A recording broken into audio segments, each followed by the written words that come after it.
we have, or we are supposed to be talking about today. My name is Patrick Kelly Atichukbi, and I work with the National IT Agency. I lead the IT Standards Unit, and I'm here to be the MC for today's session. So we are going to be having, or today, this forum is on the digital technology, and we'll be doing a couple of things. The first will be a quick keynote address or an opening from the Director General of NITA. Then we would have a presentation by Solomon Richardson, who is the Director for Technical Services at NITA. And then we'll have a panel discussion, which will be moderated by Mr. Kofi Intim.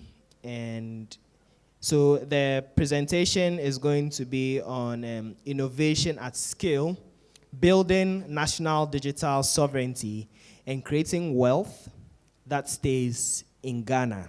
And that will be done by Mr. Solomon Richardson. And then we would have an executive dialogue, powering Ghana's digital economy, building the technology capabilities for innovation at scale. And that will be done by Mr. Kofi Intim Yeboah-Kudi. So I'm just going to dive right in. Please give me a second.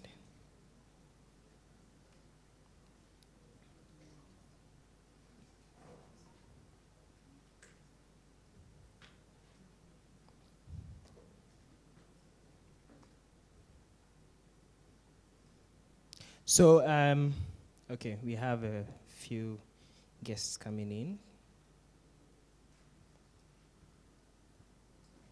And all of us who just joined us, you are welcome to this session. Okay, so without wasting much time, I'd like to call on the Director General for the National Information Technology Agency, Mr. Nanayao Amwa Yeboah, to come and give us an opening remark. Please let's welcome him with a huge round of applause as he comes here to do that. Welcome, sir.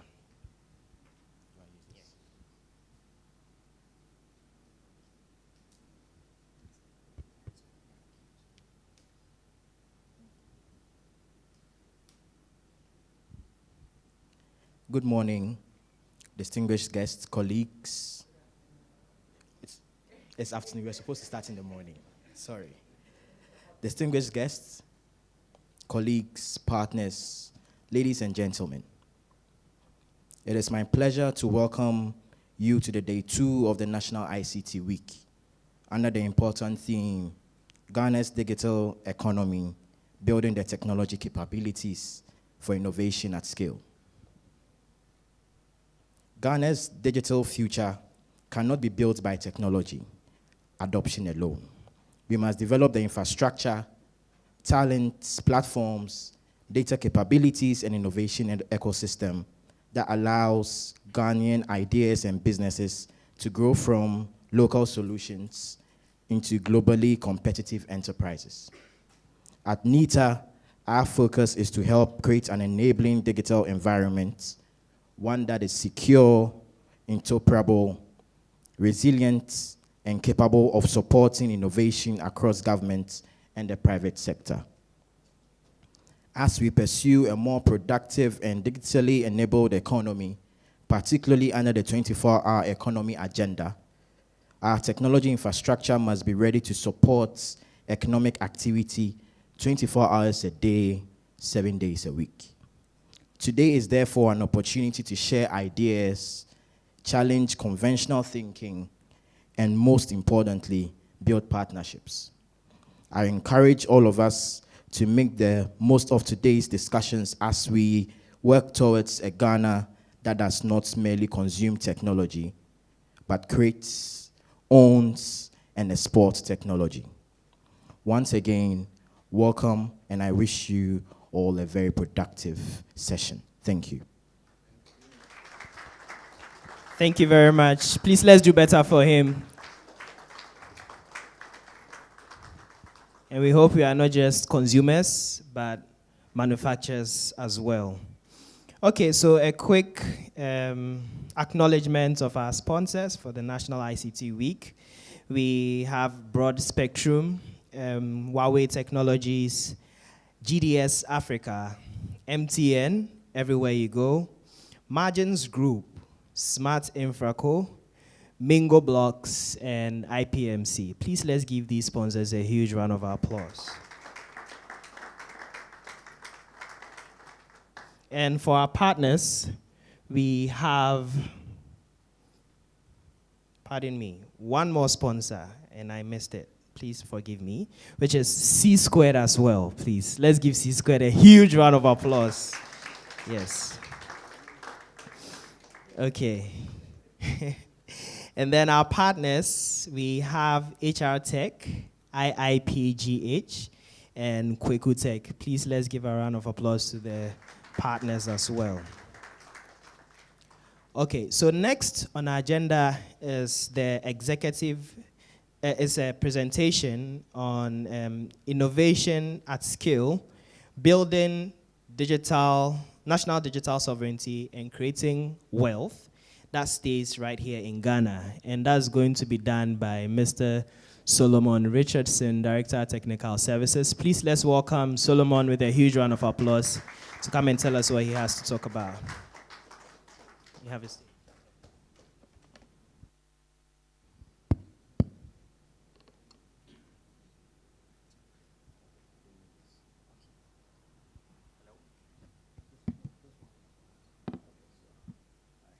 Hello. Okay. Good afternoon to you all. Another shout out to C Squared. It is squared. So when you shout out, it has to be twice. All the time, it has to be twice.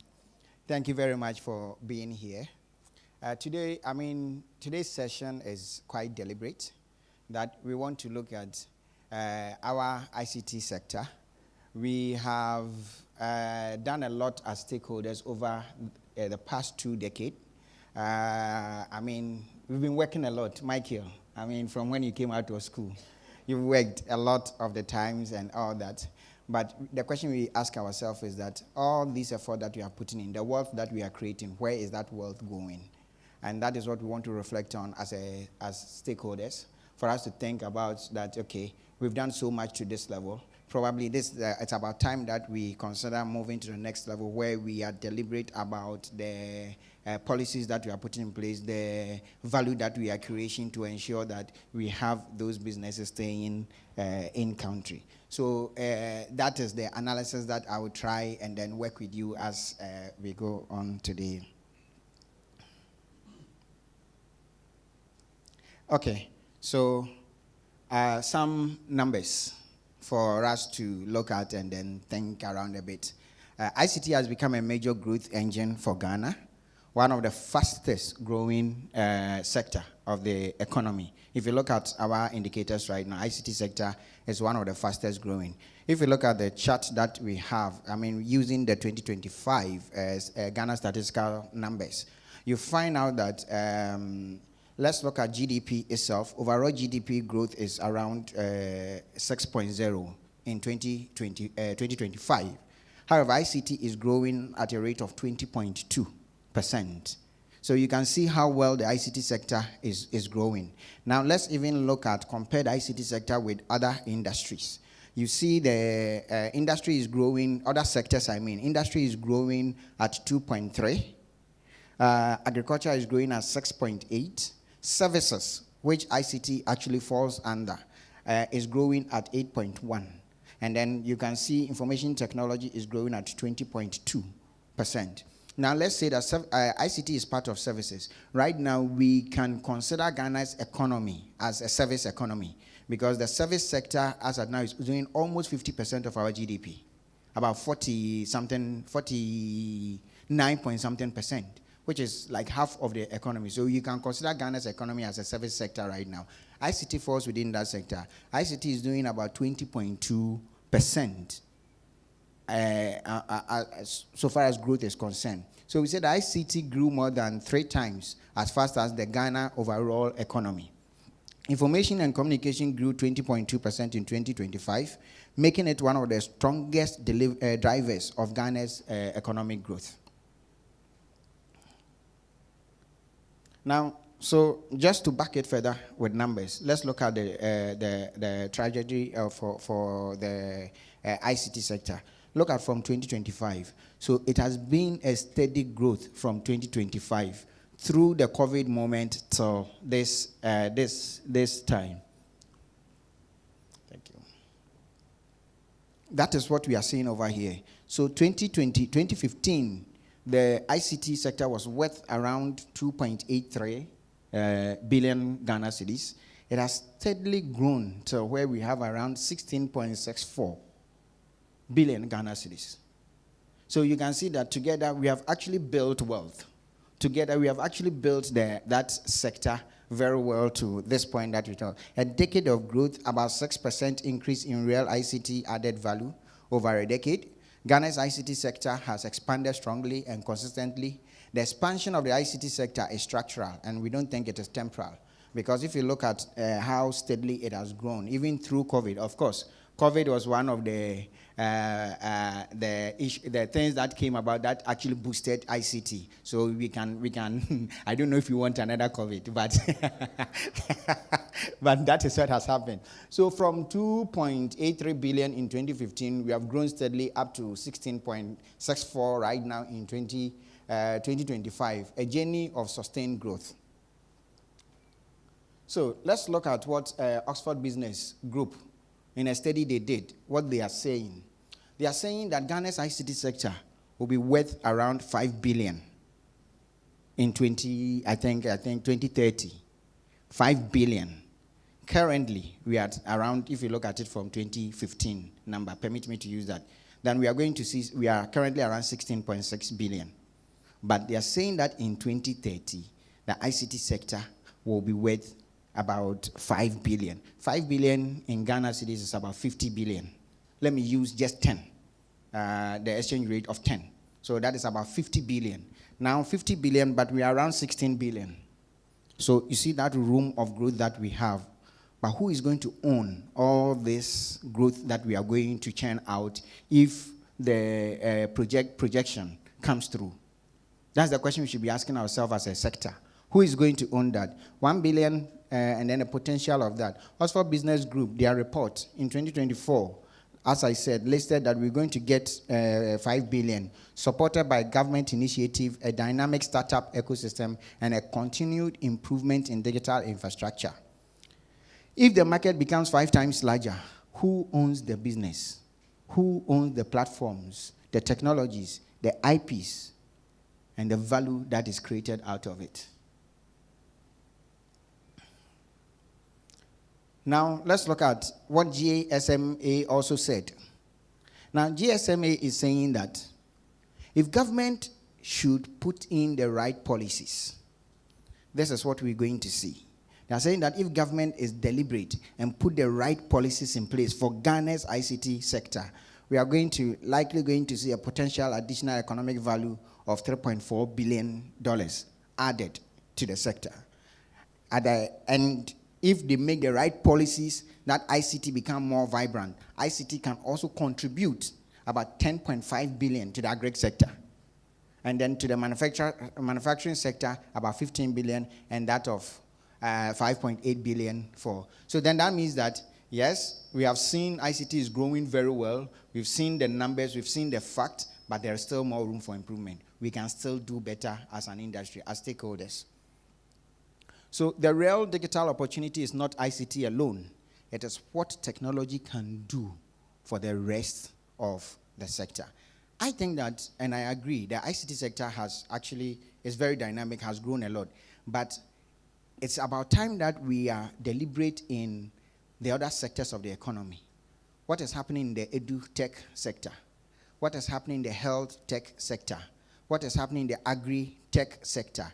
Now we just have to leverage on this value that we've created, the dynamism that we've created in the ICT sector, for the benefit of the other sectors. If nothing at all, we can look at the finance sector. Finance sector is one of the biggest beneficiary of ICT. What has happened in the ICT sector? Right now, look at Momo. Momo has outstripped the traditional banking transactions in terms of transactions and in terms of value.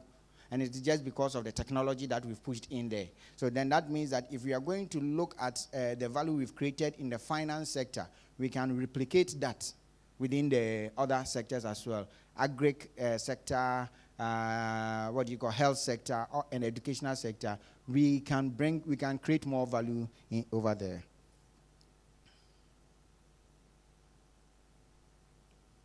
Do I have to turn to you?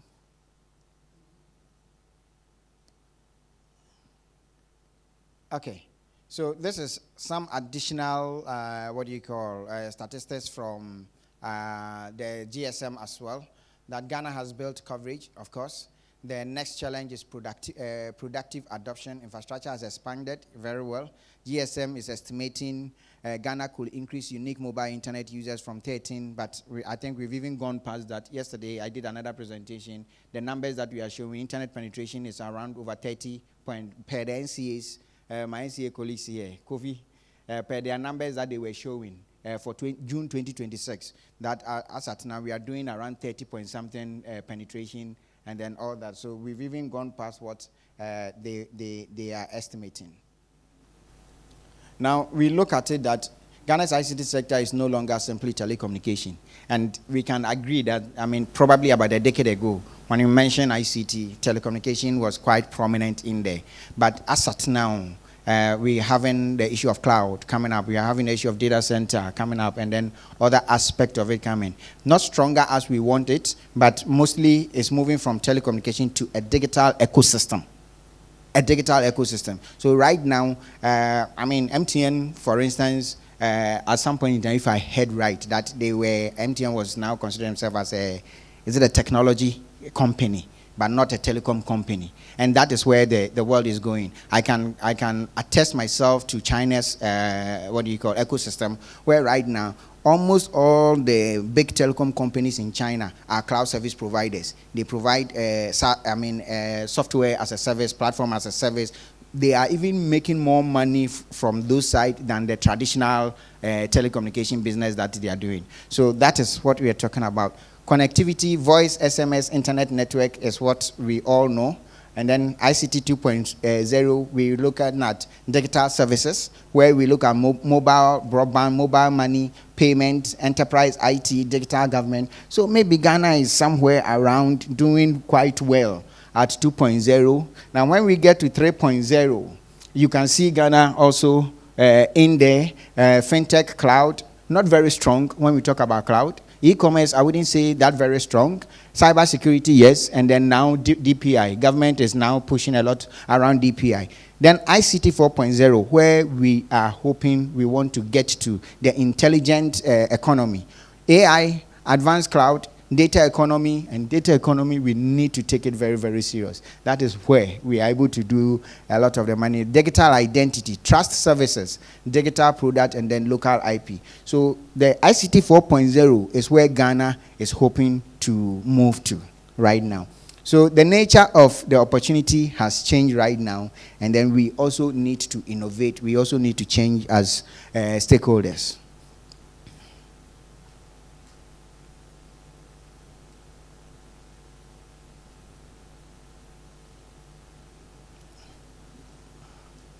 Okay, so I tried to look at how the structure of Ghana's economy currently is. Ghana's economy, Ghana ICT sector, the structure of it. If you look at the base, where we have something like connectivity, digital payment, digital identity, digital government, as a country, how are we faring? We say that we are strong and improving. Digital infrastructure and public digital foundation, we are quite strong over there as an ICT sector for Ghana. When we move to the next level, and you can see that as we are moving up, it's narrowing over there. So on the side, we are looking at services, what we are doing with the base foundation that we have created. And then we have something like fintech, IT services, integration, money services, business services. We say that as a sector in Ghana, we are strong. It's a strong ecosystem of digital services and integration capabilities. So over there, we are equally doing well. Then when we go to the third layer, which is developing, is development of products and platforms like software, SAS, digital platforms, AI application, local digital product. How does Ghana's ICT sector stand? It's growing number of digital product and platform, but limited in scale. That is our reality. We are doing something over there, but we are not scaling. Then we go to the innovation and IP, where we have R&D, deep tech, advanced AI, patent, and technology IP. Over there, the verdict is that Ghana is quite shallow. Meaning that when it comes to R&D at all, we are not doing very well as a country. When it comes to deep tech, advanced AI, patent and IPs, technology IP, we are quite shallow over there. So that is some food for thought for those of us in this room to start thinking, what are we not doing right? Now let's go to the very top, the global value. Digital exports, global Ghanaian tech firms, IP revenue. Of course, if you're not doing R&D, you don't expect to get revenue from IPs. And I said yesterday, I was happy when I heard somewhere earlier this year that Margins have signed a contract in Gambia to provide ID solution like what we have in Ghana for them. At least you get to know that we have started exporting some of our technology, and that is what we want to see as a sector. That the sector will now start exporting some of our technology, and that is what we want to see. Over there, the verdict is that, it's very, very, very limited. Ghana captures very little value at this level. We capture very little. Most of Ghana's digital value capture happens at the lowest level, at the foundation layer.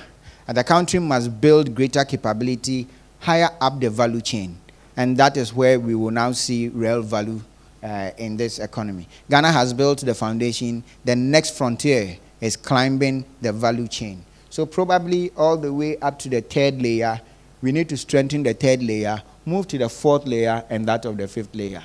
And the policymakers, the businesses, the platform owners over here, this is some of the things that we need to be thinking about. How do we get there? That's what we need to be thinking about now. Yeah. So, to buttress the point or the previous slide is this. Where does Ghana capture digital value? So, on the left, the red is our reality as a nation right now. Current value chain in Ghana, foreign R&D, all the research is happening outside of our shores. Right now, research and innovation happens outside of Ghana. Foreign IP, intellectual property owned by others, foreign platforms and product controlled by foreign companies. Then we have imported technology. Then we import the technology to Ghana. Then when we finish, what we do very well, we consume that one, belly full. We do it very well. So we don't put in the effort to create. Others create, and then we consume. And you know, when it comes to consumption, that means that it's your currency that you are giving away so you can consume. And that is the state. That is the reality of Ghana. But who captures the value as we move to the ideal situation that we are looking to? Desired value chain for Ghana. That we now start doing a lot of research, that will have Ghanaians, our universities, our research institutions, that will now come up with IPs. Then we move on. As we come up with the IPs, we now do Ghanaian product and platforms, Ghanaian scale-ups, local tech companies grow and scale, and then we target the African market, and then we can now further move on to the global market. And that is what we are hoping that Ghana is going to. So we say the goal is not to reject global technology. That's not what we are saying. You cannot do, if you look at all the advanced countries, they are still integrating foreign technology. but to build Ghanaian capability so that we create more value, keep more value, and export more value. More value captured in Ghana, we create own scale and export digital value. That is the reality that we are proposing. So, Ghana's next digital transition, I think it's more, it's implied per all the slides I've shown. It says that we have access, we have adoption, more people and businesses are getting online. But what are they doing whilst they are online? It's a question that you want to, are we just doing social media? Growing use of digital services in government, businesses, and society, that is what we have been able to build. But we want to move from the adoption stage to digital value creation. And so we say that let's now build skills, R&D, engineering, and innovation capabilities. Let us now start innovating by creating solution, product, and intellectual property. Let us try to, as we create this intellectual property, then that means that we own the IPs, data platforms, and critical digital assets as a country. Then once you do all these, yes, it will start from startups and all those sort of things. But how do we support them to scale? How do we support them to grow that base, whatever that they have done? And then, of course, we try to export to the African market. Our next transition is about building the capabilities to create own scale and export, digital value for Ghana and for the world. That is what we are pushing as some of the policymakers, as the custodian of the ICT sector, I mean NITA. So digital sovereignty. A lot of the time when you talk about digital sovereignty, people think that you are trying to shut yourself out of the global market. You are trying to isolate yourself as a country, but that is not what we are preaching. We saying that we want digital sovereignty does not mean that we want digital isolation. What we are rather saying is that building Ghana's capability to choose, control, and create value. We want to give ourselves that option to choose, create, and then control and create digital value. So we say that we want to maintain control over critical national capabilities and dependencies. And it is when we have been able to do this that we find out that when there are some global shocks, the impact is limited. We can, withstand the impact more. Then we make strategic technology choices that reflect Ghanaian priorities and value. If we have the options here, then we can decide that we will not go out there, but we will stay within the technology that we have. Then develop technology, intellectual property, and digital product in Ghana. Adapt technology to Ghanaian needs, language, context, and culture. It's very, very, very important. And I keep on saying that when you go to other jurisdictions, sorry, I keep on using China a lot. That is just because when you see a lot of their product that is out for use by their citizens, it is culturally centered. And so they relate with it more. And so they prefer that to others. And that is what we have to be deliberate about. Help us to compete across Africa and globally with the Ghanaian solution, brands, and talent so that we can scale Ghanaian innovation through investment, market, and global partnership, protect our digital infrastructure, and then we've mentioned control already. So we say that digital sovereignty is not about building everything ourselves or shutting ourselves off. It is all about having sufficient capabilities to shape our digital future, protect our interests, and create lasting economic value for Ghana. And that is what we are seeking to achieve. Digital sovereignty is about capability, not isolation. So the focus is on our people with the right skill, our institution with the right mandate, our infrastructure that is trusted and secure, then of course the partnerships that we leverage around all these elements that we've mentioned that are strategic and fair. A sovereign so if you're able to achieve all this sort of thing, then that means that we get a sovereign, innovative, and prosperous digital Ghana, which I think all of us should have an interest in helping achieve that. I just try to look at some global issues and then some of the things that we can learn. South Korea, India, Estonia, and Singapore. I mean, they are always an example that we can actually learn from. And they say that Ghana don't just the takeaway over is that Ghana should learn and not just copy. Not just copy. Let us learn, but not just copy. Thank you. The evidence. We've mentioned, okay, I've mentioned how we need to create value, how we need to do that. I mean, I think that we have some evidence to see that, okay, it is doable. It's not like this cannot be done. So I brought some companies over here. Margins ID, biometric identity system, secure credential, secure document. We know Haptel. At least we can tell, I've given an example of margins that have now gone out there. When I did a bit of research on their website, I saw that actually they are providing a lot of services in more than 15 countries.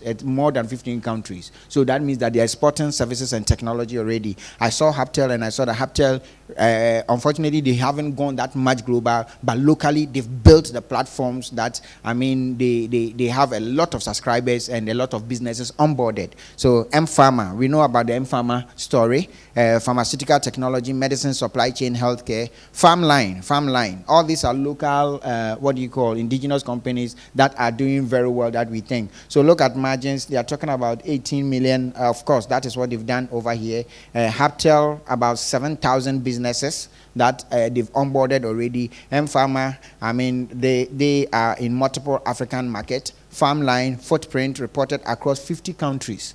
So meaning that it is doable.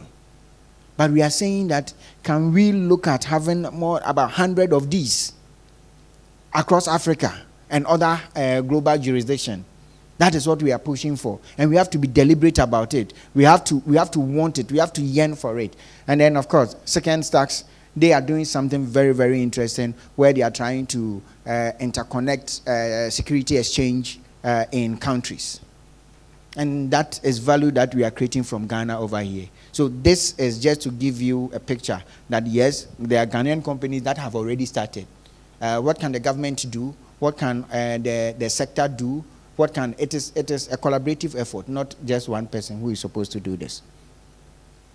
So just still, how do we produce 100 more of these individuals? So I will not just bore you with this again. Now, 5 gaps between the innovation and skill that we are trying to seek. The gaps that we have. Technology capability. We have that is a gap. R&D, we've mentioned. Capital. Of course, sometimes when you talk to the startups, one of their biggest things is capital. So how do we create capital? And market. Can government open its market for some of these companies that we are trying to scale? That is what we are. And then the market scale, Ghana, Africa, that. So running across all 5 talent, all of that, talent is one thing that we need to look at. Exceptional companies can emerge despite ecosystem gaps. Great technology economies consistently produce them. That's the standard that we are hoping to get to. So let's look at what should digital sovereignty mean to us. We say that government, make government a market maker for innovation, from technology consumer to capability builder. So if you look at the traditional government structure, normally government is really focused on buying. Government need identify a requirement or a challenge. We tender, and then through procurement, do specification, and then we award. Then there is the technology product or solution procured off the shelf, or sometimes it is built for us. Then we implement, deploy, and then configure, and then we consume. The lesson over there is that limited local capability development value leave the country, little to no IP created. But we say that we want to move to this ideal situation where the focus is that government is building capabilities and creating value. And I think that when I was doing this, I saw that I'm talking to myself a lot because I lead a lot of the government space in procuring some of the technology. So not just to you over there, even to me, who is making that we look at the national challenge priority, define mission-based challenges that drive national impact. At the innovation and competitive procurement is the way that we look at that. We open for innovation solution from local and global partners. Just as we said, we are not shutting off the global market, but at least let's be deliberate by integrating the local companies in there. R&D, how do we support our research institutions, our educational institutions as a government to do that? Product solution, develop or adapt product and solutions in Ghana. So, I mean, with all this thing over there, on the right are the kind of outcomes that we think that when we go through these ones, we can get. We say that, can public technology expenditure solve government problems and build Ghanaian capabilities at the same time? And the answer for me, I think yes. And that is what we should be pursuing. So for us to do a digital, I mean, have a digital sovereign, as I am preaching about, we are saying that government should spend a lot of effort in creating what we call the DPIs, the digital public infrastructure. I mean, you can attest with me the very moment we had the Momo interoperability and the banking switch connected together, fintech boom started. Because now the fintech companies did not have to build everything from scratch. They could just plug in to that payment infrastructure that government had provided and just innovate. So we are saying that if government will focus on building the digital identity, this what I call artifact, DPI artifact, the National Data Exchange, digital payment, trust platform, the cloud, and then cyber security. I mean, not necessarily that the government themselves should hire programmers to do that, but can work with local innovators to build these things. Then innovators can now, ride on it and then start innovating. And so that is what we have over here. Then you have GovTech, FinTech, HealthTech, AgriTech, EduTech, InsurTech, AI, all of them now innovating on top of what government has done. And that is how we create value. We are getting to the end. So in doing this, I'm trying to say that you can't do it in isolation. You can't have government sit and do it in isolation and stuff like that. It has to be together. I mean, the research institutions, being that of the university research institutions, collaborating with industry. If they are developing the talent, skills, if they are generating research, the IPs and things like that, then there should be a ready industry, an industry that is ready to assimilate what they are producing. And so we need to get an industry that also understands the needs, our needs within this time, and then work with universities. Then as they are doing that, we should be able to get the capital, our finance sector and things like that, that is ready to support the growth, for them to scale. Because they start it and then they don't have the funding, it becomes difficult for them to scale. Then of course, government coming up with the right policies, the right regulation, the right infrastructure, and the right procurement regime to support all these things. So this, what we have over here, if we do that, then the result on the right is what we are hoping to see. Resources are combined, not duplicated.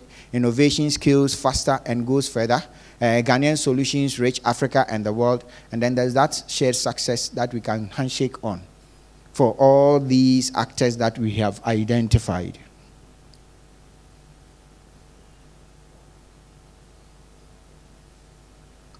Okay, a national strategy, 6 pillars that I thought I should mention for digital Ghana to create that wealth that we are looking at. Let's focus on our people. Let's try to build a platform. Anytime I mention platform, cloud comes to mind. And I think that Ghana is lagging so much behind. Richard, can I put you on the spot a bit? I don't know why right now MTN is not a major cloud provider within the sub-region. That I have... No, you are doing it. But look, from the data that we are seeing, a lot of our data is actually sitting on external cloud platforms. And why can't we create? So maybe you are not making noise enough. Michael, you are sitting close to him. You understand? You also, but I mean, sometimes when you are even trying to push the sector, they will tell you the 110 reasons why local cloud is not good enough for them. Sometimes it breaks our heart. But Richard, I'm sorry, but I had to do this. So we need to build the right platform. Policy and trust. Mr. Kevo, you are now in there. So please, we are waiting for your advice to do the right policies and all that. Innovation, our research institutions. I mean, they will always talk about why they don't attract the resources for them to research and innovate. And then investment. Yesterday we had the finance people give us some things to think about on how they can fund the sector. And then let's now help create the market. After it's here for us, maybe we can take advantage of all that. So the foundational enablers are what we've mentioned over there. And then we hope to achieve high-value jobs, inclusive prosperity, stronger businesses and competitive industries, more value-owned, retained, and reinvested in Ghana. Ghanaian solution that impact our African. I think my last slide. From strategy to action. Which part of it are you going to own in this room? More like our roadmap as a country. Which part of it are you going to own? From the security services, what are you going to own out of that? From the telco providers, what are we going to do? From the regulators, from the service providers, what are we owning out of this? People-centered guiding principle is what we have over there. But for the roadmap, we say that we have a foundation that is set already. Where we need to accelerate by scale. We need to innovate by enabling solution. And then the growth, the drive value, lead and compete at the global form, and then think about sustainability. Not that we do it today and tomorrow we cannot sustain it. So these are some thoughts that I have in mind for us to think about, that as a nation, we've done well for the ICT sector comparatively to other African countries, but we want Ghana to be a giant when it comes to the ICT sector, where we create more values, if not even for us today, for the generation that are following and yet unborn. Thank you very much. Thank you very much, Mr. Solomon Richardson. Please, let's do better for him. Let's do better for him. Thank you. Solomon, you might want to stay briefly for a couple of the institution, and then you shoot your question. Hello, everyone. My name is Anthony. I'm a student from University of Ghana. Reading Student from? University of Ghana, okay. Reading computer science. And from his presentation, there was a part that talks about scaling local innovation. And for me, I have a problem there. Because me as an innovator, I come up with great projects, but there is no a forum for me to showcase this project. So what I do is that I have to be moving places to places and to showcase the project. The project I have is a great project, and I think it can go a long way to help Ghana. But I don't get this forum to showcase my project. So I think there should be, a forum in the university for university students to showcase their project, so that investors can invest in them and going along. 2 seconds about the project. 2 seconds. What's the project about? So I have 2 projects. One is about health.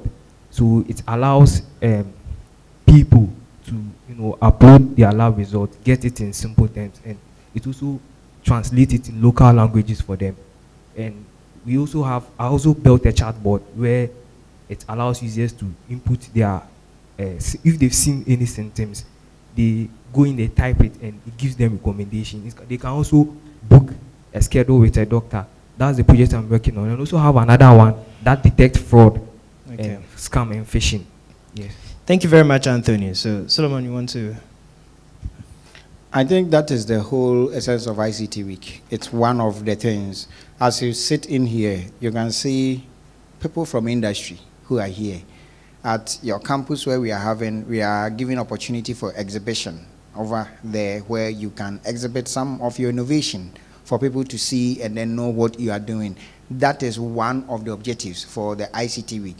So I would advise you, and for the likes of you in this room, when you come for these ones, don't just come and sit here and then listen and after that go. We create the opportunity for interaction, for networking. That because in this room we can talk about a lot of influencers within the sector. So you get the opportunity, reach out, and then all that. We hope to create more platforms by collaborating with the institutions to do some of these things. But take advantage of the platform that we have created. Unfortunately, that you are standing within that, or you are standing on top of the very platform and you are complaining. You understand? You are swimming in the E, but you are saying you are thirsty. So take advantage of the platform and then talk to people. Let them know, exchange numbers. I want 5 minutes of your time. Sometimes it's also the skill for you to also get the attention. And he gave you two seconds. That let us hear. You are now supposed to sell yourself. Ask yourself, did you actually sell yourself? Because a lot of people over here do not have that much time. But what do you do to capture? And our advice, that don't just focus on just building the technology, learn the soft skills around. When you have five minutes with the like of Michael Kwabla, what will you do within that 5 minutes? What will you tell him? I think you also need to pay attention to some of these soft skills as well. Thank you. Thank you very much, Solomon. Any other question, please? If not, we can move to the next session. Anybody? Somebody? Nobody. Okay, so one more time, please let's give a huge round of applause to Mr. Solomon Richardson. He gave us a presentation on the distinguished technology, that's innovation at scale and building national digital sovereignty and creating wealth that stays here in Ghana. So let me acknowledge our sponsors one more time. We have Broad Spectrum, Huawei Technologies, GDS Africa, MTN, Margins Group, Smart Infraco, Mini Blocks, IPMC, and C Squared. Please let's give them a huge round of applause for helping make this program a success. Then for our partners, we have HR Tech, IIPGH, as well as Kweku Tech. Please let's also give it up for our partners. So next up is the executive dialogue that's powering Ghana's digital economy, building the digital capabilities for innovation at scale. And this session is going to be moderated by Mr. Kofi Intimi-Ebuakodi. So I'll bring him here to kindly tell us what it is about and also introduce the panelists. So with a huge round of applause, please let's welcome Mr. Kofi Intimi-Ebuakodi.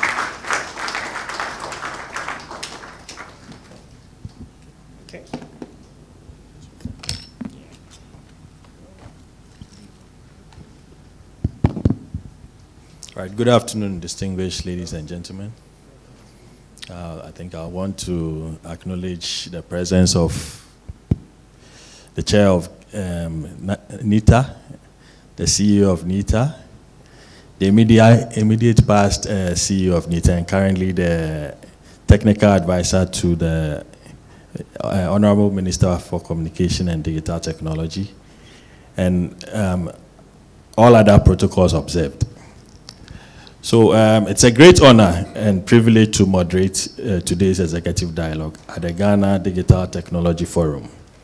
This year's ICT Week theme is on innovation at scale, creating opportunities across Ghana's digital ecosystem. And this is both timely and highly relevant. Over the past decade, Ghana has made significant progress in the laying of the foundation of a digital economy. Investments in broadband infrastructure, digital public infrastructure, digital identity, digital payment, government cloud services, cybersecurity, and online public service have positioned Ghana among the digital leaders on the continent. Yet the question before us today is no longer whether Ghana should digitalize. The more important question is, how do we transform these digital foundations into sustainable economic growth and national competitiveness? How do we move from isolated digital projects to digital transformation at scale? How do we create Ghanaian technology companies capable of competing globally? And how do we ensure artificial intelligence becomes a catalyst for inclusive development rather than another technology we simply import? How do we secure our digital infrastructure while preserving trust, resilience, and national sovereignty? And ultimately, how do government, industry, academia, and development partners work together to build a digital economy that creates jobs, improves public services, strengthens businesses, and enhances the lives of every Ghanaian? So today's discussion is therefore not about showcasing individual institutional achievements. It's about shaping Ghana's digital future. So not to waste your time, I'm going to introduce the panelists. We have 4 distinguished panelists. And they are representing 4 pillars of Ghana's digital ecosystem: telecommunication and digital connectivity, national digital policy and digital public infrastructure, national digital infrastructure, and international development and global best practice. So our first panelist is a senior manager, customer enablement and solutions from MTN Ghana. He brings extensive experience in telecommunication, and his perspective will help us understand how telecommunication networks can become platforms for innovation rather than simply connectivity. So I'd like to introduce Mr. Richard Densu.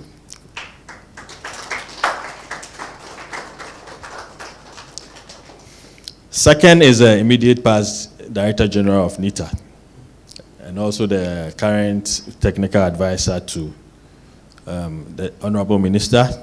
He has played a central role in shaping Ghana's digital public infrastructure agenda and national digital transformation strategy. His experience provides invaluable insight into digital sovereignty, public sector innovation, and institutional capability. Let's give a round of applause to Mr. Engineer Dr. Mark Oliver Kevo.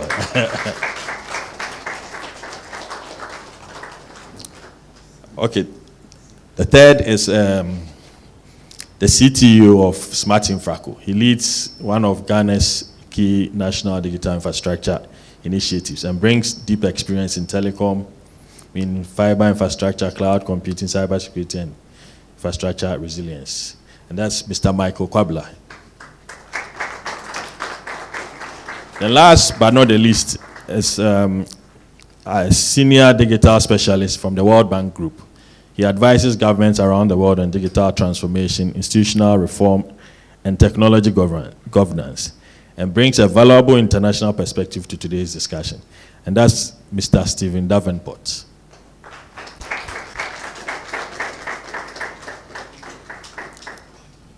Okay. I think I have to move here.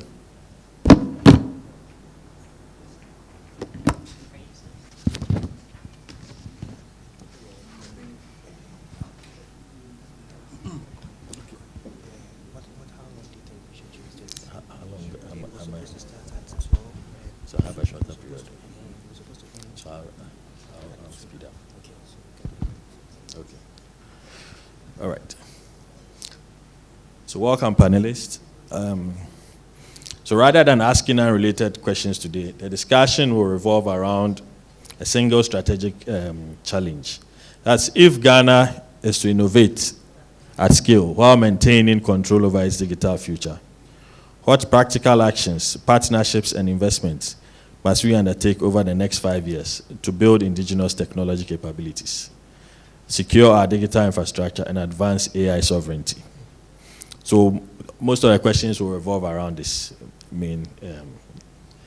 And so we'll start with round 1, which is building national technology capability. I'll start with Mr. Densu. So, Richard,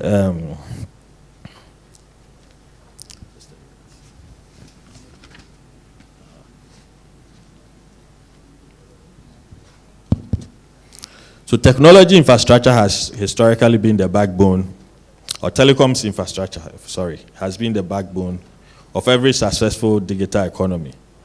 As Ghana seeks to innovate at scale, what connectivity and digital infrastructure capabilities should the country prioritize over the next 5 years?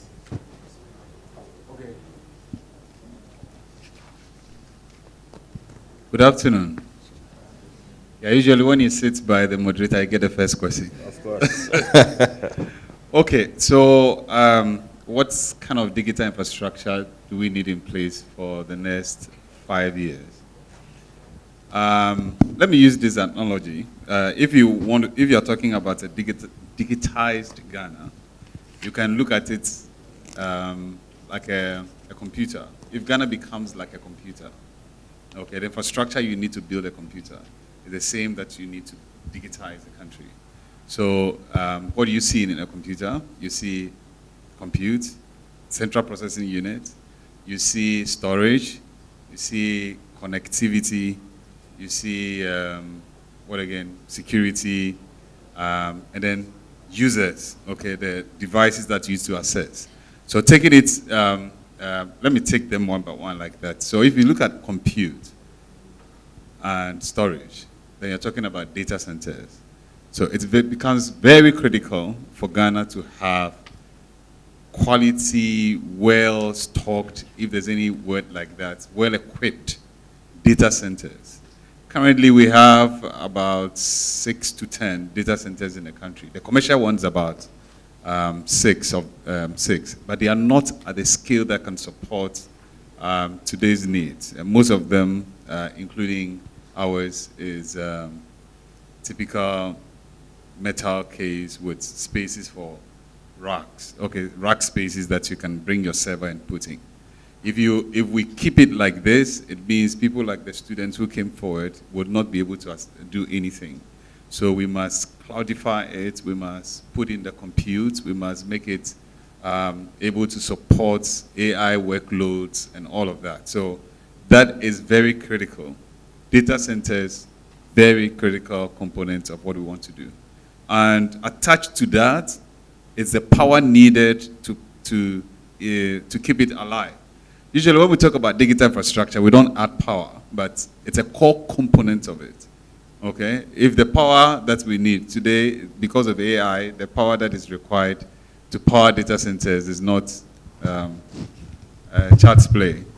And if we cannot power even our households, I mean, we should be thinking about atomic energy, we should be thinking about that if we want to push things forward. So that is about the storage, it's about the compute, because we need a place to process the data, we need a place to store. And then we talk about the connectivity. So that is making the processing power and the storage and other things available or across, putting it across. And before I move on to that, the data centers, after some time, and we should start thinking about it, how do we move it from a central place, okay, these 5 places or 6 places that we want to build, and then bring it closer to the people. That is the edge computing, okay, where you bring the processing power closer to the people. So for example, you are in a farm, you want to do digital farming. You don't need to send the data in there, the weather and all of that.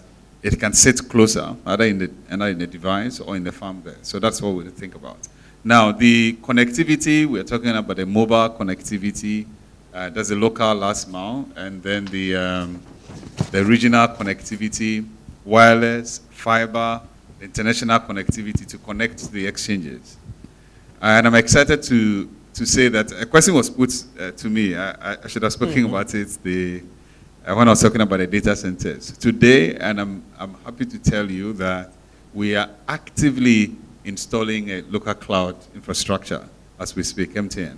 We are doing that actively, and I'm saying it in confidence because I'm actually the one leading the project. So we are building a local sovereign cloud for Ghana, and it's not a small play. We are partnering even with local companies to do that, to deliver that. And then fiber connectivity, which is critical for the next 5, 10, 15 years for the long haul. We've installed passed by almost 700 homes as we speak. But next year, we'll be doing like 1 million, passed by 1 million homes with fiber. So we're taking fiber infrastructure to homes, we're taking it to businesses, we're taking it closer to the people so that they can have access. And I'm excited about the 5G and all of that, so that's all gives us that. Finally, before I hand over, is the access, which is very important. We can put all of these things in place. If people don't have the devices, if they don't have the machines to be able to work, that also becomes a constraint. So data centers, the power, the connectivity, and all those things are very critical, even for now and in the future. Thank you. All right, thank you, Richard. Sure, you've highlighted the whole 9 yard from data center to access to devices. That's very insightful. Okay, so we'll move on to the next panelist, Engineer Dr. Kevo, who has played a central role in building Ghana's digital infrastructure. So much of Ghana's digital public infrastructure has been developed during the last decade. And Ghana has invested significantly in foundational digital systems. What must the country do next to transform these foundations into platforms for innovation across government and the wider economy? Thank you. Thank you very much. And as Richard demonstrated, we do not lack the physical infrastructure as a country. And I'm sure Michael will also collaborate that. In terms of foundational digital public infrastructure, from Solo's presentation, we found out that we are very strong at the basics in terms of identity. If you look at identity, we are part of the most cited example in Africa, that we have a very strong digital identity. The World Bank has done a lot of work around that. And in terms of payments, as said, digital public infrastructure, we have also done so much work. The next stage is the data exchange, which will connect the various platforms for them to talk to each other. That is where we are. And with the support of GDAP, that is the World Bank, government is putting a data exchange together. What you would need is the policy or the law that will push everybody to legally share data, so that data will not be sitting in isolation in different organizations. And that is the reason why government is coming out with the Data Harmonization Act. The Data Harmonization Law will legally mandate every institution to be able to share data. And that is the next level of digital public infrastructure.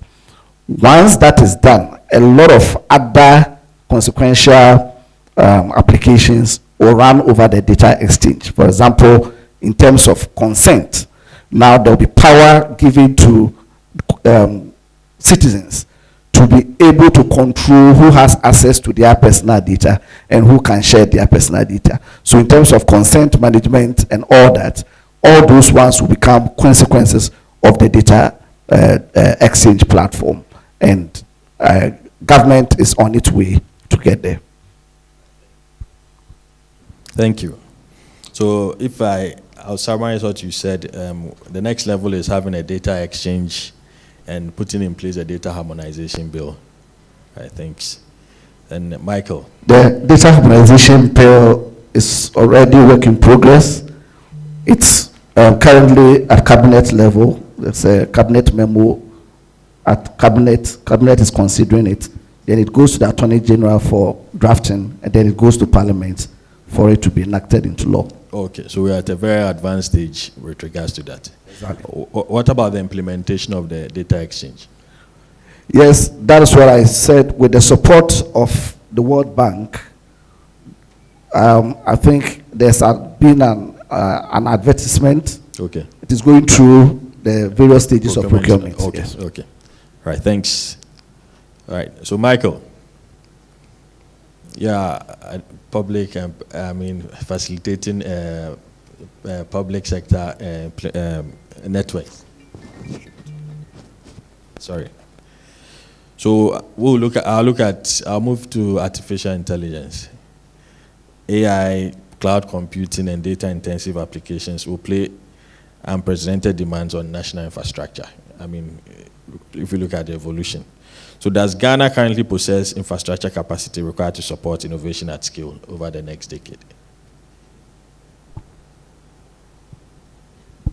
Okay, thank you, Kofi.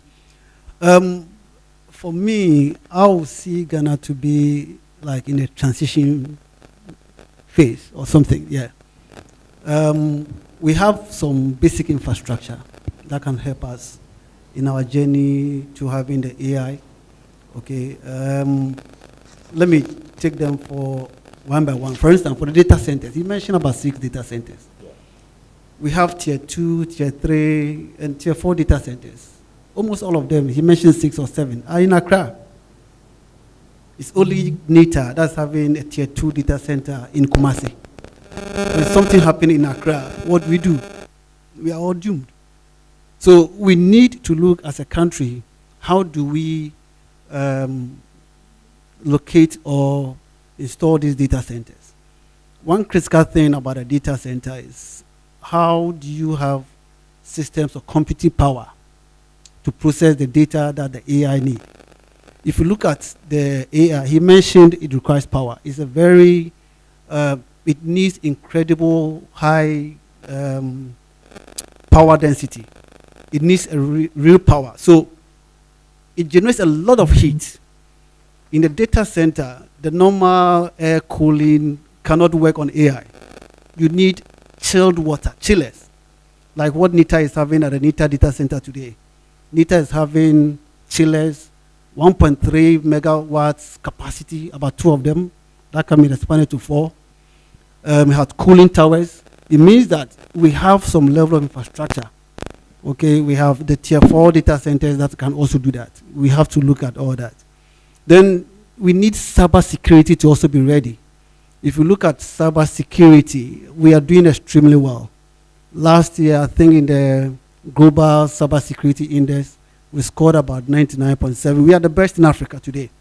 We are doing extremely well. I think that's something that we can be proud of as a country. All right. If you look at, thank you, if you look at the top 4 or 5 countries in Africa, I think there should be something that we should be recognized for, that cyber security. Kenya is doing well. They did a survey recently. In Kenya, almost 99.7% of every internet user use AI models. That's what Kenya is known for. South Africa, they have advanced data centers that can be, we can talk about.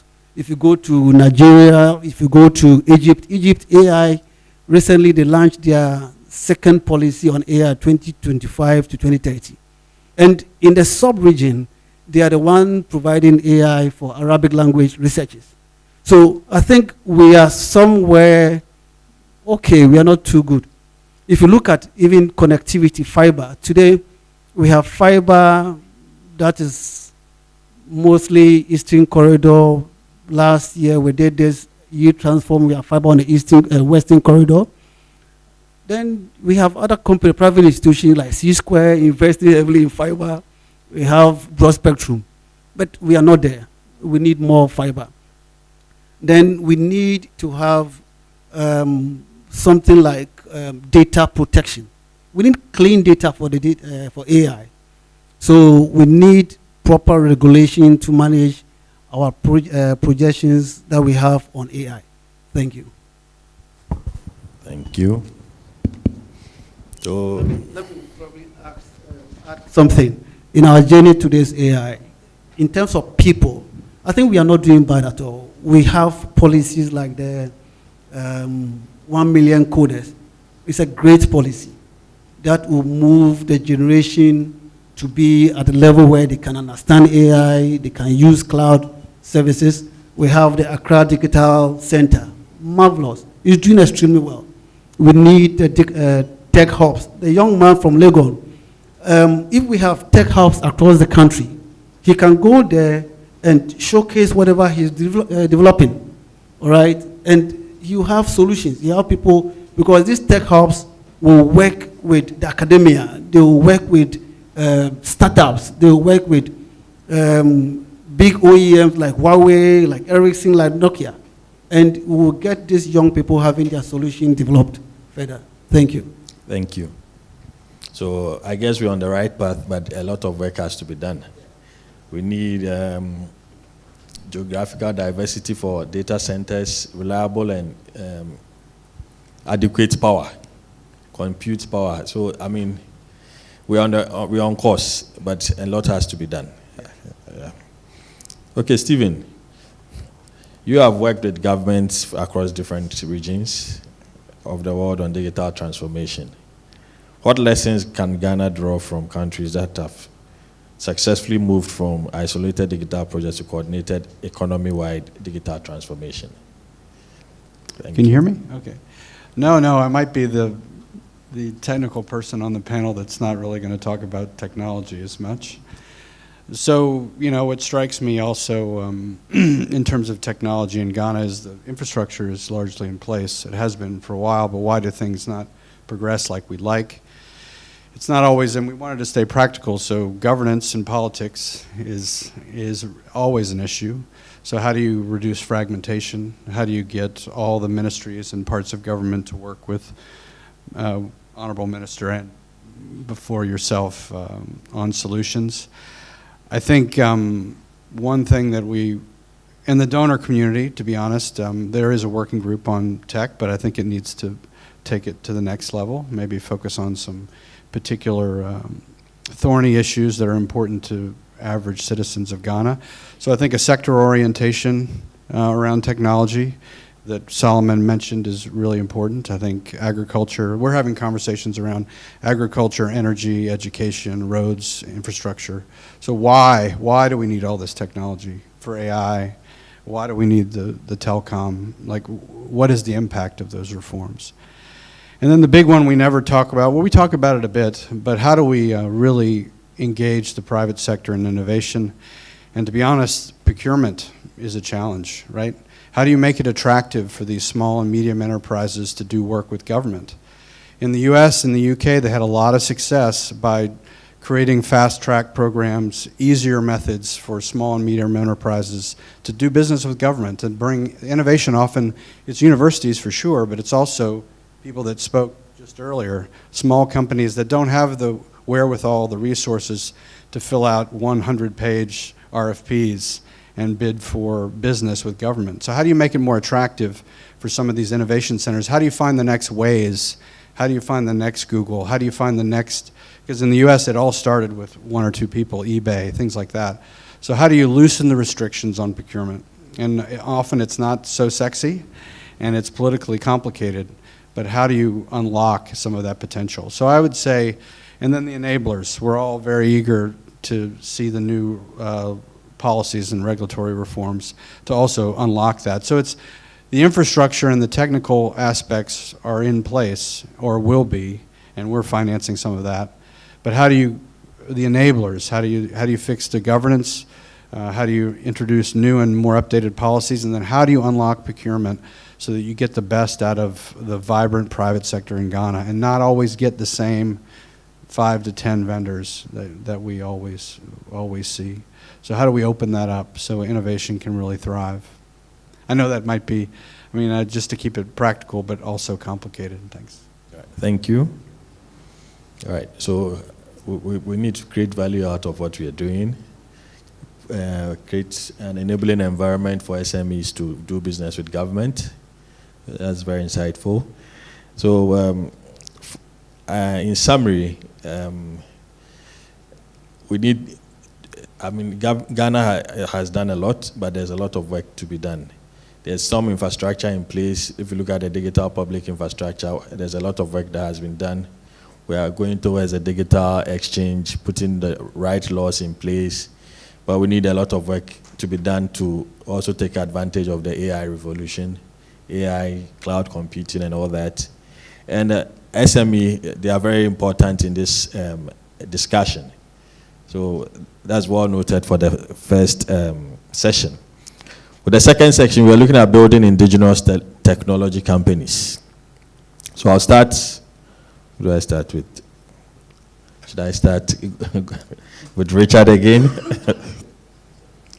Okay, so telecom operators increasingly position themselves as digital ecosystem enablers, rather than, currently that's what it's happening, rather than simply network providers. So what practical role should large telecom companies such as MTN play in nurturing indigenous technology companies? Okay, so thank you. I think from where I come from, there are very practical things that we have done and we continue to do. I think just last week or so, we were at Marriott Hotel here and we launched the Momo Startup Hub, a hub platform that we would work with a lot of startups, SMEs, to develop on the platforms that we have created. And that is very deliberate. We are not into telecom anymore. We are a technology company, a tech company. So we are focused on providing platforms. Okay, so if you take the Momo platform, for example, just imagine the number of businesses that's created, enabled e-commerce and all of that. So these are some of the platforms that we have created. Beyond that, I also spoke about the sovereign cloud, and we're doing that in here, and businesses and individuals will be able to pay with Ghana cedis, Momo. You can buy cloud services with Momo. Can you imagine that? So those are some of the enablers that we are putting in. Lastly, the infrastructure that we're also putting in place. I remember when we launched the product that we call TurboNet. It's some way, somehow, it brought a lot of entrepreneurs off the ground. And today we are even doing more than that. We're taking fiber and to homes. And we're talking about 300 Mbps, 500 Mbps, 1 gig to your home. Okay, so these are critical things that we're enabling to be able to churn out and bring out entrepreneurs from homes and offices and all of that. Thank you. Thank you. So MTN is creating the rules, and I mean, local indigenous companies can take advantage of the opportunities being provided. So from the government's perspective, Doc, based on what Stephen said, should procurement policies include innovation and local content requirements, just to probably give SMEs some leverage? I mean, yes, and we are very deliberate about it. If you look, even though it's not prescribed in law, for example, the regulator together with the Public Procurement Authority have a memorandum of understanding where NITA is supposed to do a technical clearance of all government procurements in the ICT space. And part of the things that we look out for, apart from the technical standards that we look at, is to also look at local participation. Okay. So that if there are some models that a local company can provide, then we see how you allow for that participation. So it is one of the things that we are deliberate at doing.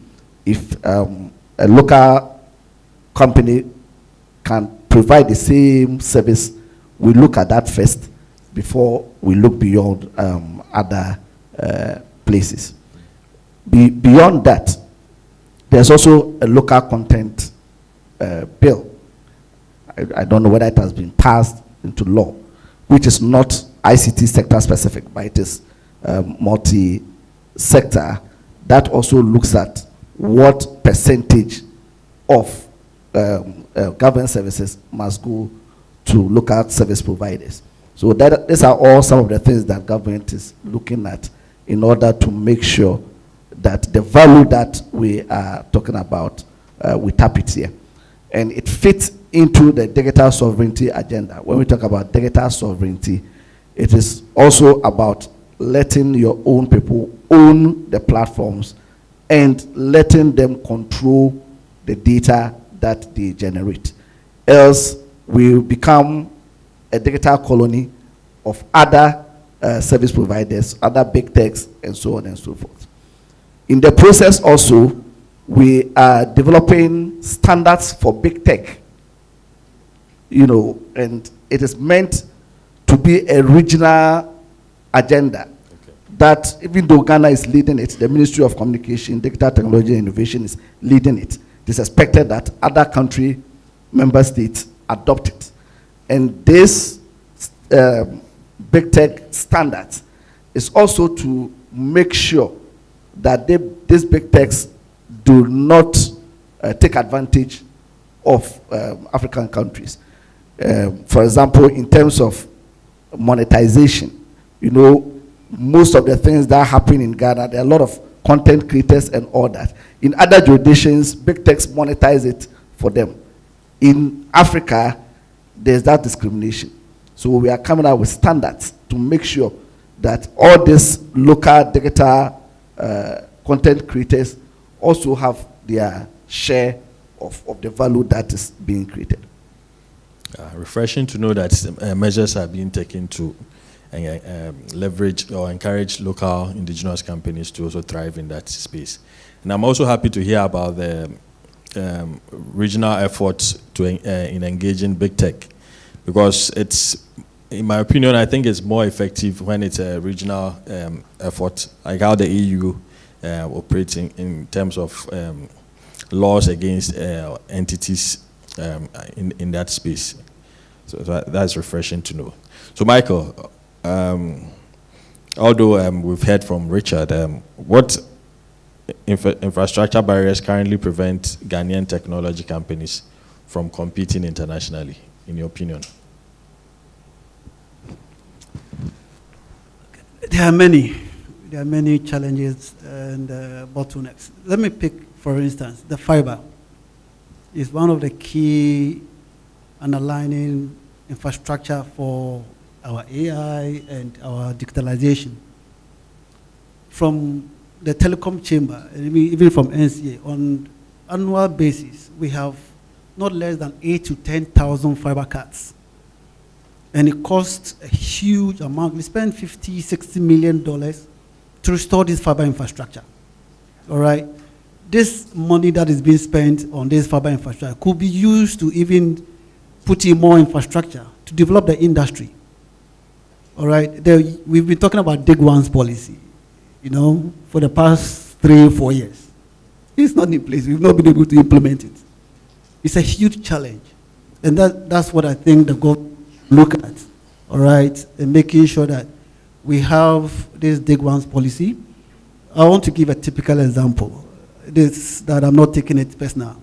If you look at the Eastern Corridor today, most of these contractors working on the Ghana, the push agenda. Big push. These guys are just destroying the fiber infrastructure. When you go to them, you complain, they care less. They are doing government projects, and yet they are destroying government infrastructure. You've complained, and you get a lot of, pushback.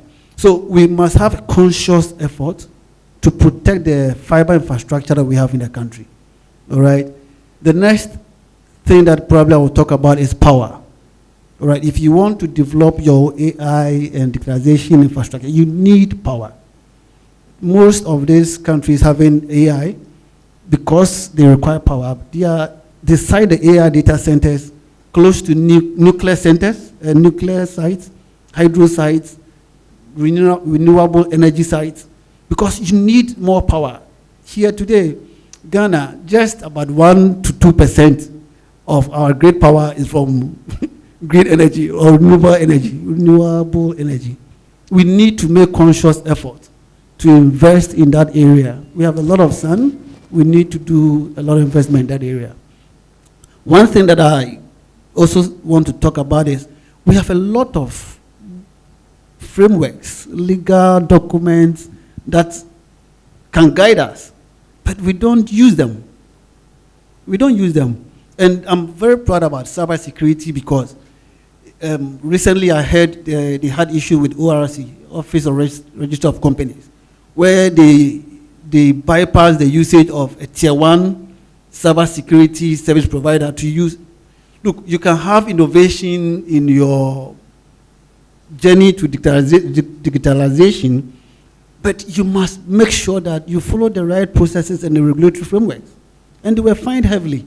I think that's something that we should look at, ensuring that all the policies, the acts that we have, we make sure that the regulators implement them to make sure that we get value for them. The other thing that I think we should do is the continuous development of the people, right? We should ensure that the innovation hubs that we have, like the Accra Digtal Center, we have more such centers to train the people. Because, look, you can develop whatever technology, anybody can buy technology. Anybody with money can buy any system, can buy any technology. What makes the difference is the people. If you have the infrastructure and you don't have the people who are skilled, people who are trained to manage them, you will find yourself wanting. So that's the area that I think we should also look at in developing. Thank you. Thank you. So compliance, very important. Very key. Innovation hubs, building capacity of the young ones. Thank you. So Stephen, what distinguishes countries that have successfully developed globally competitive indigenous technology industries? Well, I'd say leadership, political leadership, for sure. Regulation or the ability to import and export technology across borders is big. Looser policies and regulations to allow for innovation freedom.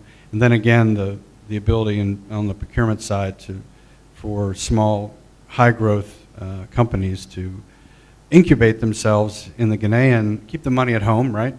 Incubate small and medium enterprises within Ghana. When they reach a certain size, then they can go global.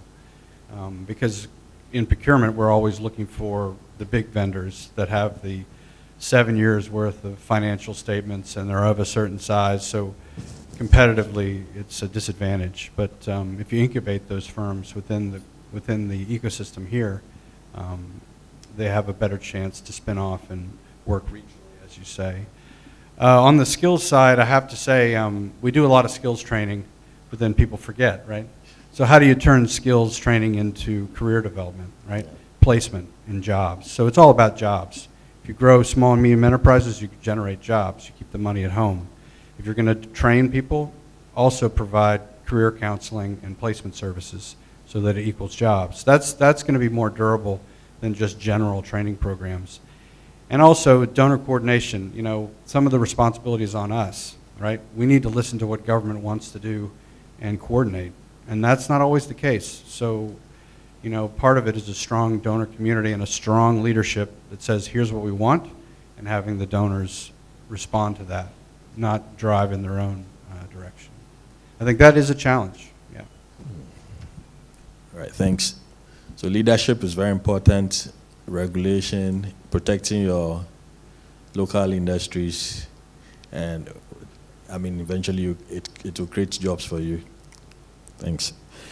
So now we'll move on to round 3.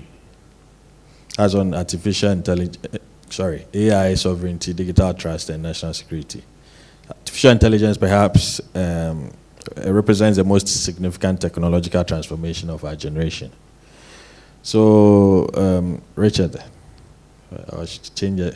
Probably let me start with Michael.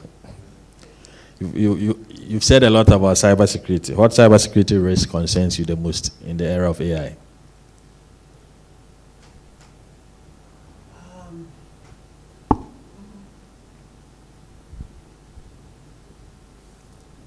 Okay, so look, when it comes to AI, do you know that somebody can just sit somewhere and do whatever we are doing here and showcase that this is happening?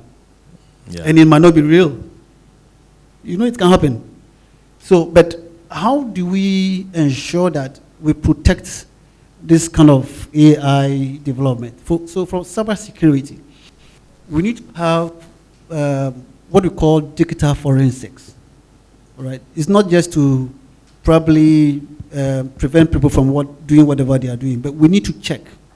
All right, we need to be able to have network forensic, where we have to check every data, okay, that is being, all right, moved across the country. We need to have mobile forensic, not to gag people, but just to know what people are doing with their mobile. We need to have cloud. The cloud infrastructure is the one keeping the data, all right, but how do the cybersecurity or national security or whoever is responsible to ensure that whatever data that is being sent there are clean, okay, and do not put the whole country at a risk. So this is one of the these are the concerns that I have in terms of AI security. Noted. So Richard, on the same question, what's your opinion?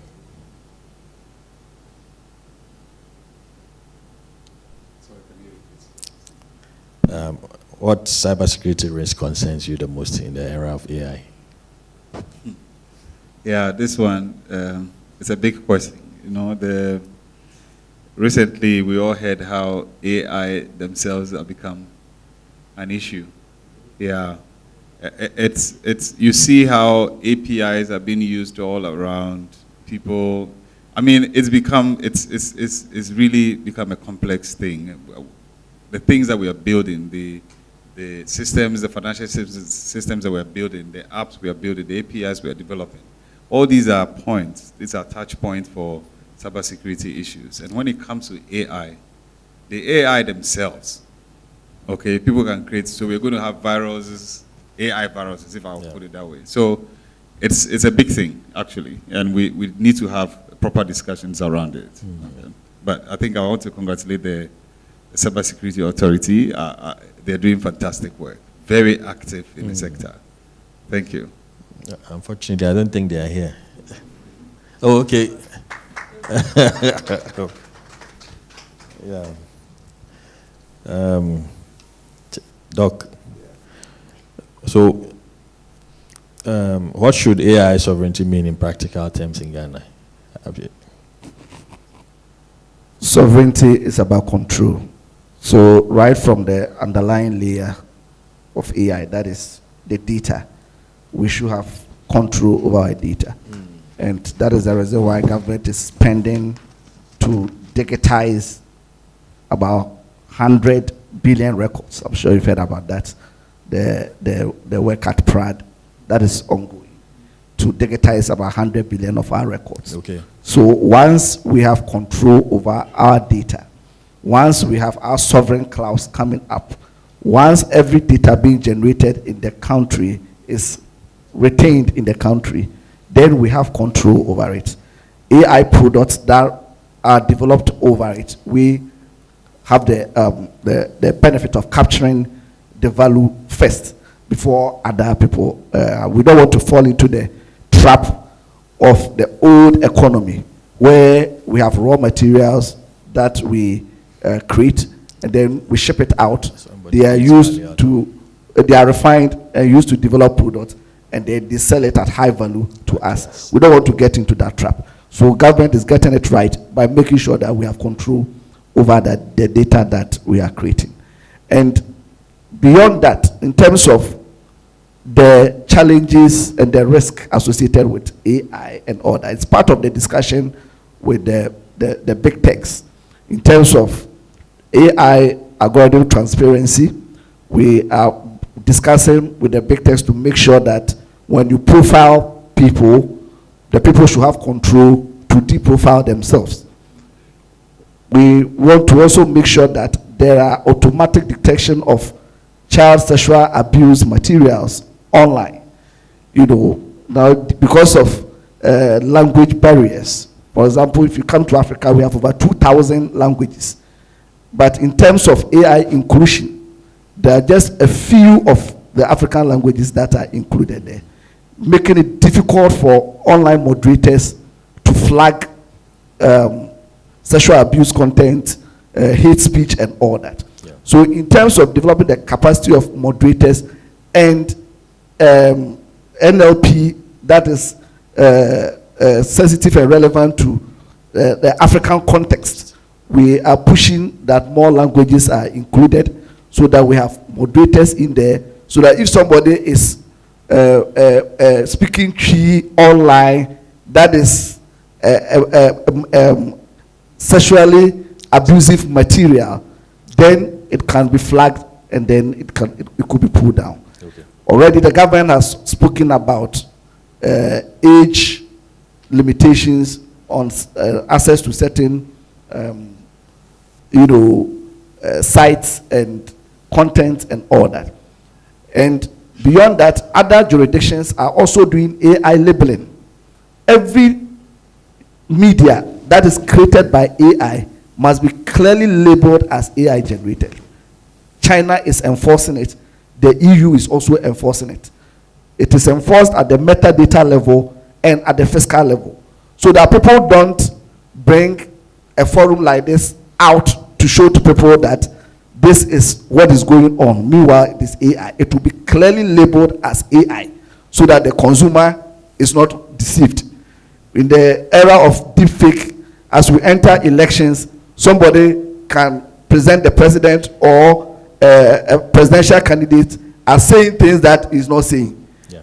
China and other jurisdictions are enforcing that all this content should be clearly labeled as AI so that the consumers are not deceived. So these are some of the things that we want to also push in our jurisdiction and adopt. Okay.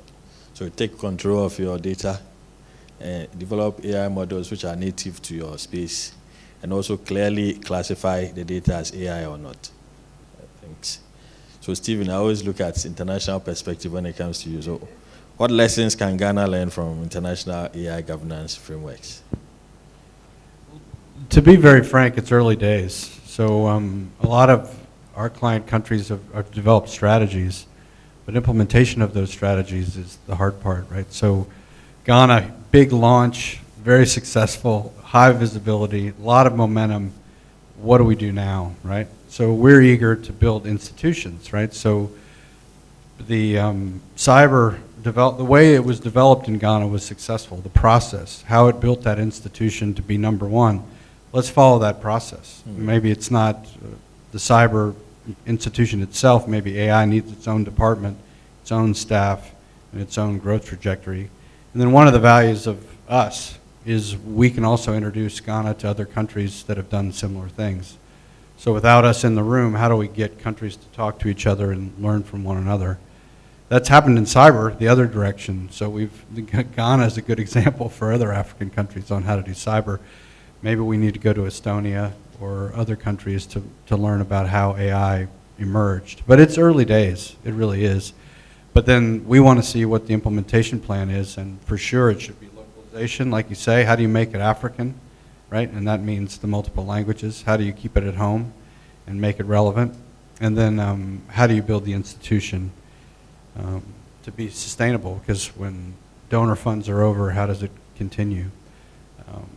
So that'll be our interest. But I have to say, there's no one answer to this right now. It's part of it is surviving the hype, right? You've got to get through the hype to the reality of it all. Yeah, it is early days, yeah.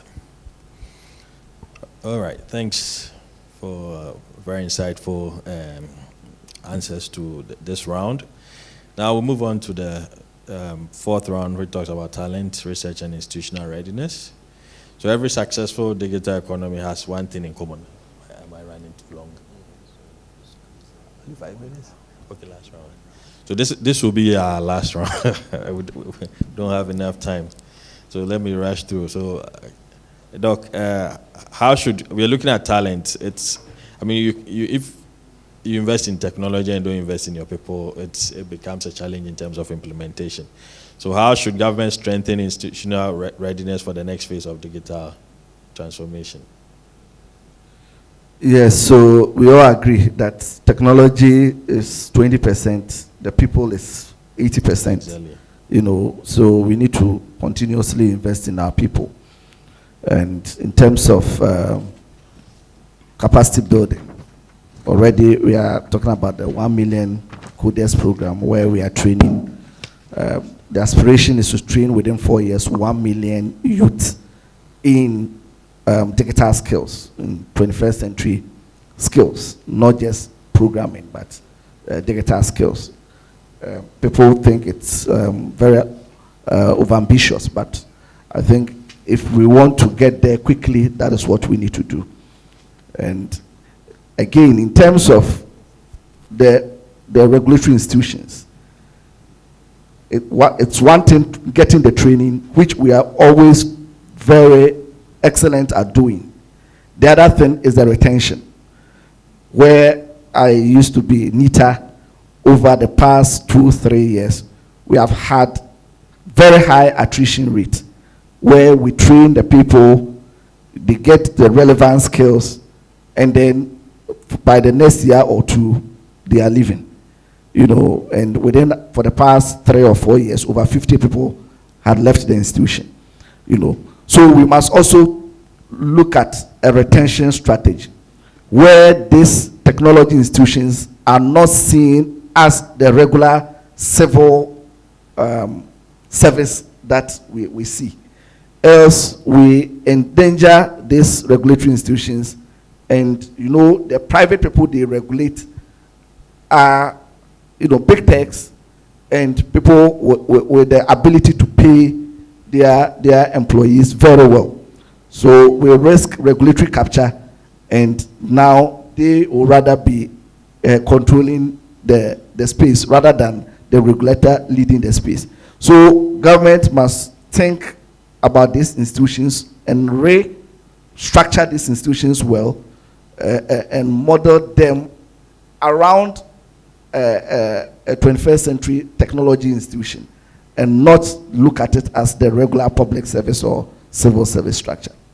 So government should pay competitive salaries for those people, I guess. Exactly. Well, that's the inference I'm making. So from the private sector point of view, you know, we have 1 million coders and all that, but what digital skills gap concern the industry the most? I think the new areas, the cloud, the cybersecurity, all those areas are critical for us. I think we need people to be trained in those areas more. And we're not talking about classroom training, like hands-on, real practical training in cyber security, practical training in cloud stuff, cloud infrastructure, migrating. You know, most of the infrastructure that we have today are already on the ground. People are moving them to the cloud, and we need those skills. Okay, and once you take them there, you also need the skills to keep them working. So I think when it comes to the critical skills that is needed, cyber security, it's really, really, really, really critical. And we need to push that beyond the cyber security, then the cloud, all those stuff. Okay, I think our sister country, Nigeria, is doing much more. And you see that most of these big projects, you see the Cisco's and the Microsoft bringing them from Nigeria to come and execute. So what are they doing that we can't learn? We can learn and see how we can tool our people. Okay. So that's what our so cybersecurity and others. Okay. What about you, Michael? Or you share the same views? For me, I think with the launch of the AI strategy 2025 to 2035, is going to give a lot of opportunity out there where we need to train people. One thing that I think the government should do, for example, if you are an OEM, Nokia, Huawei, wherever, we need to have mandatory technology transfer, all right, in agreements that we have with them. This AI that strategy we are going to do, we will have a lot of foreign companies coming in to deploy this infrastructure. With the kind of agreements that we have with them, we should have trained the trainers in those agreements, where we bring in the academia to be part of this kind of deployments. And they also have to train the public servants, they need to train the private institutions. I mean, we should create the environment for the startups, all right, for them also to develop their skills. You mentioned Nigeria. In Africa, Nigeria is considered to be one of the tech hubs where they train developers. Then they are recognized for that. I think we can be conscious in that area to also develop the people. All right, thank you. All right, thank you.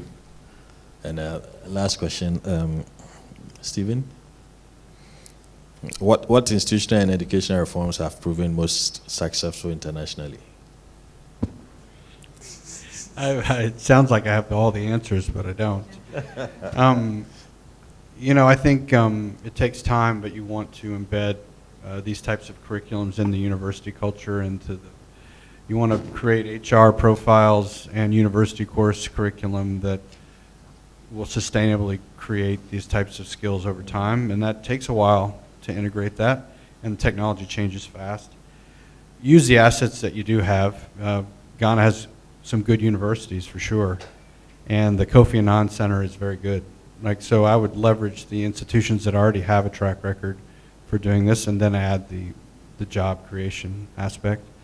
The embedded model works. So in civil service, embed young to mid-level techies alongside civil servants so that they can apply technology to problems, which is my last point, which is, you know, start to slowly move away from AI in general and move towards skills in AI in agriculture, AI in education, AI in roads and highways, AI in energy. Start to specialize these innovative technologies into problem-oriented, impact-oriented things that people care about, you know.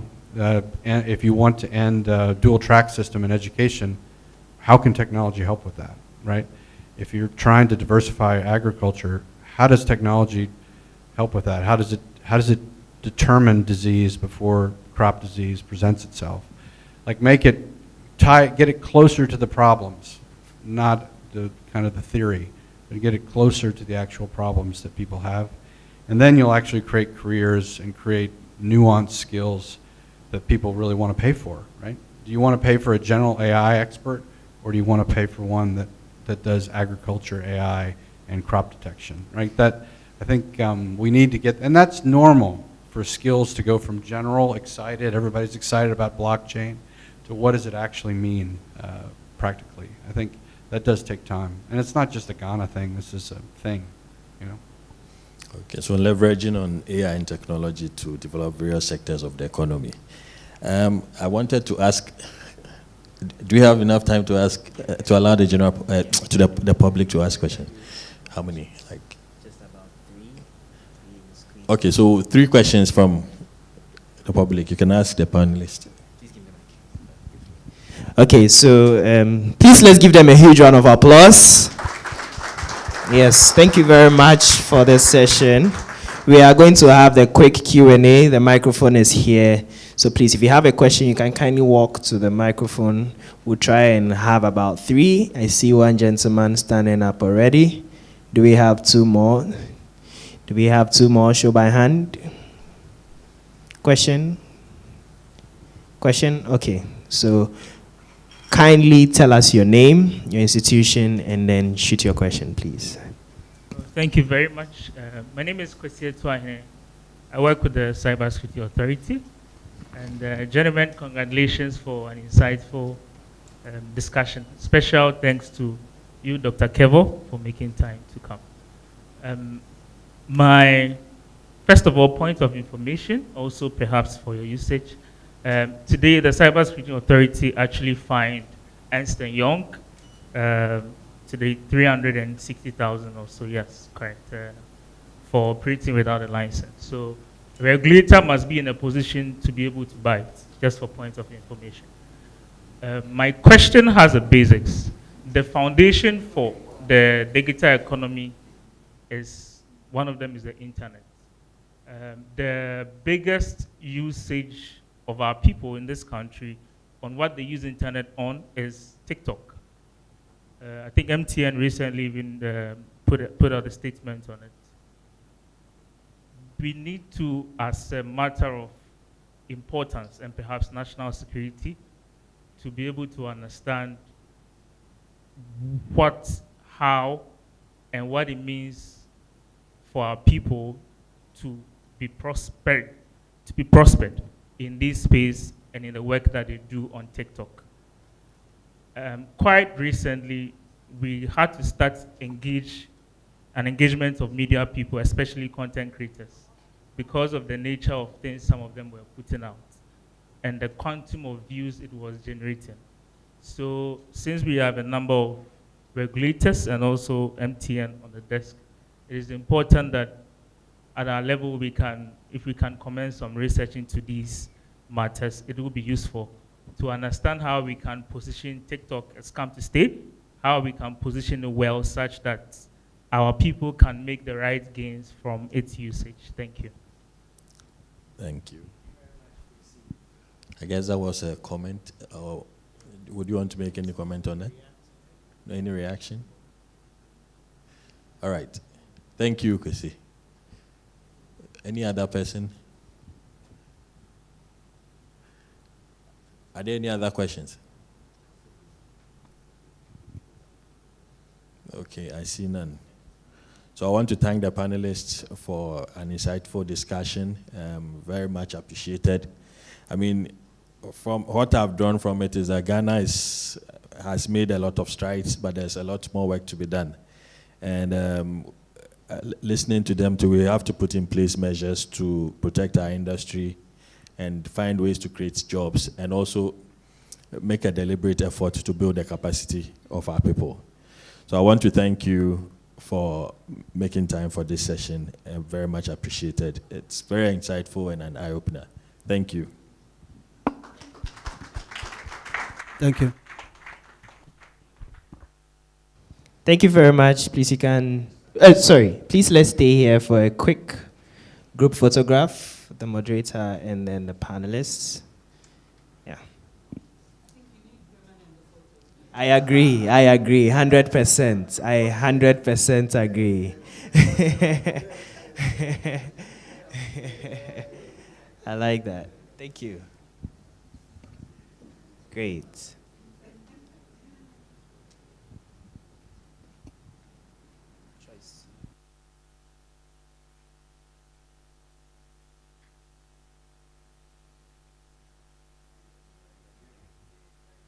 Thank you very much. Please let's give them a round of applause as they take their seats. Thank you. Thank you, Madam Boche, for neutralizing the masculine situation.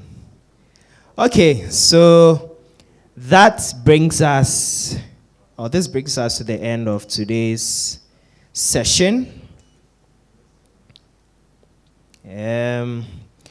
Quickly, let me acknowledge our sponsors. So we have Broad Spectrum, we have Huawei Technologies, GDS Africa, MTN, everywhere you go, Margins Group, Smart Infraco, Mingo Blocks, IPMC, and C Squared. These are our sponsors, and please, let's give them a huge round of applause for sponsoring us. And then our partners, we have HR Tech, IIPGH, and Kweku Tech. Please, let's give it up for our partners as well. Thank you very much. So I'm now going to invite Ms. Vida, to give the closing remarks. Please let's welcome her with a huge round of applause as she comes up here. Or let's do better for Vida, please. Thank you very much.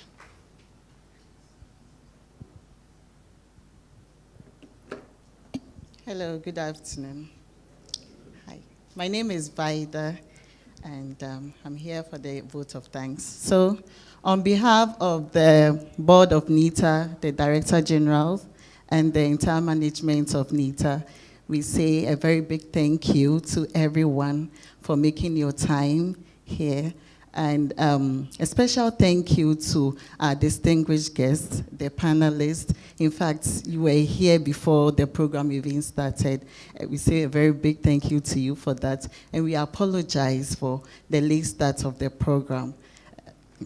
The NITA ICT week still continues tomorrow at the City Conference Hall at University of Ghana, Legon, and on Thursday as well, we have the executive dialogue going on. So thank you very much again, participants, for your time and your energy in the questions and discussions. Everything was very fruitful and successful. So see you tomorrow again. Thank you. Thank you very much, Vida, please.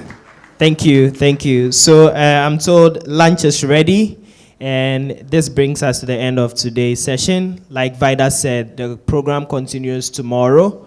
We will continue tomorrow through till Thursday. But right now, lunch is ready, so you can kindly use the exit doors and follow the ushers. They will take us to where lunch is. And let's have lunch, network, and then still talk about ICT week. Thank you very much.